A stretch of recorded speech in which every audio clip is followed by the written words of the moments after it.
เราอยู่กับทูเล็กเนาะสล็อตปั่นทูเล็กวันนี้เขาจะลินในแผ่นจีนเนาะแนะนำบอกให้ลินตามเนาะที่น้อยที่มีอายุ18ปีบ่ควรลินเนาะให้มีคำแนะนำจากผู้ใหญ่เนาะให้เบิ่งกับมวลเนาะพอดีเฮามากับค่ายของเรา AI 1688เนาะแต่ว่าค่ายนี้ในการถอนเงินนี่แอดถอนมันถอนได้3ครั้งต่อมือเนาะสำหรับถอนเนาะแต่กับบ่ฮู้เนาะเพราะว่ายอดมันยังค้างอยู่กันเลยว่าต้องเป็นท่าก่อนเวลาเนาะโอเคสั้นเฮากลับมาเบิ่งน้ำกันเลยเนาะว่ามื้อนี้สิแตกได้สำใดเนาะ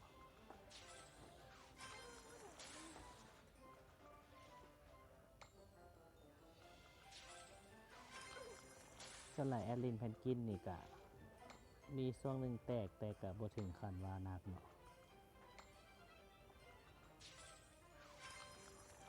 เพราะว่าแอดลินทุนน้อยๆแต่แอดลินตลอดเนาะเกมเลยแตกแอดก็จังลินเนาะ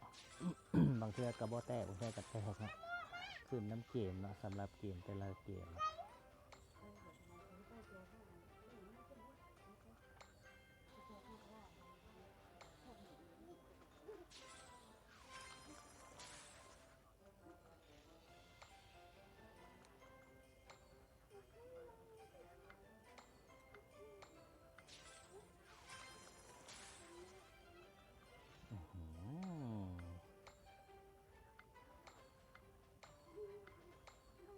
เอาแล้วเนาะเอาแล้วเนาะเริ่มแล้วเนาะบาดเลยเนาะน่าโอ้โหจะมันเหนียวให้เด้เกมของตัวนี้เนาะโอเคมาละ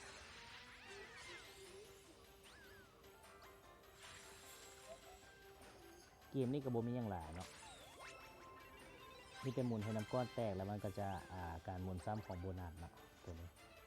ถ้าบ่มีโบนัสก็คือจะใช้ตัวนี้เบิดเลยเนาะโอเคจบไปเนาะสำหรับนี้ก็ได้14 บาทเนาะบ่มีหยังหลายเนาะสำหรับเกมของไอ้น้ำแข็งเนาะ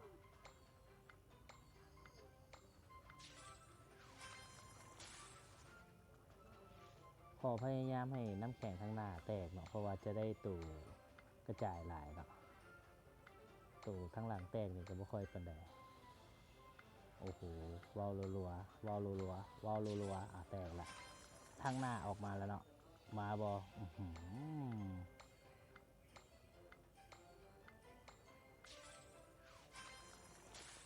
เอา2 ซ่องโอเคเอาดึกไปกินดีกว่าได้มาบอมา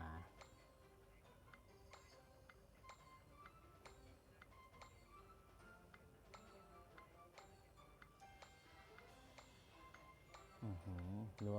ว้าวรัวว้าวรัวมาใส่เทเบิลกันเลย10 รอบก่อนตึกมาบอมาละเอมาบอตัวนี้บอมาอีกแพนกินเกลือ19 บาทมาบอมา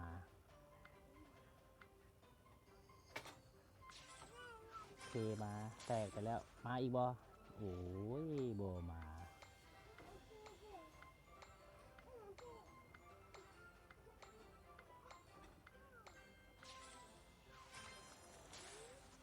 บอรอบนี้บอมี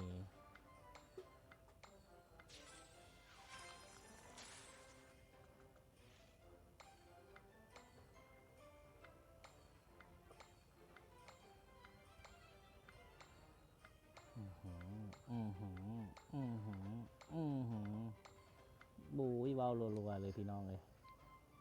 มาเทบู30 รอบตึก12 บาท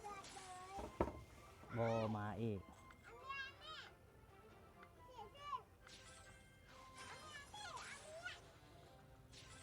โอเคมาละแตกรอบนี้ได้ขอแต่3 รอบแตกเทบู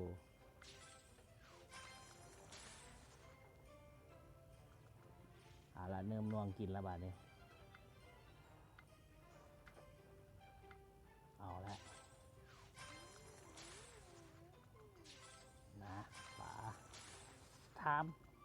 โอเคปลาหมึกได้ตุ้มการหมูฟรีได้เท่านึงเนาะอยากเก่งก็ต้องเป็นสีม่วงเลยแปลกขอจะคิดเถื่อนในเวลา4ยัง6สีม่วงมาโอเคมาอีกตัวหนึงลูกตึกอีกตัวเดียวสีม่วงโอ้ยมาสีฟ้าซ้ำเจ้า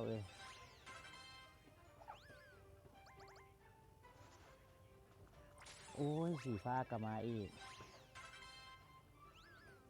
ขอสีม่วงบ่ได้บ่สีม่วงโอเค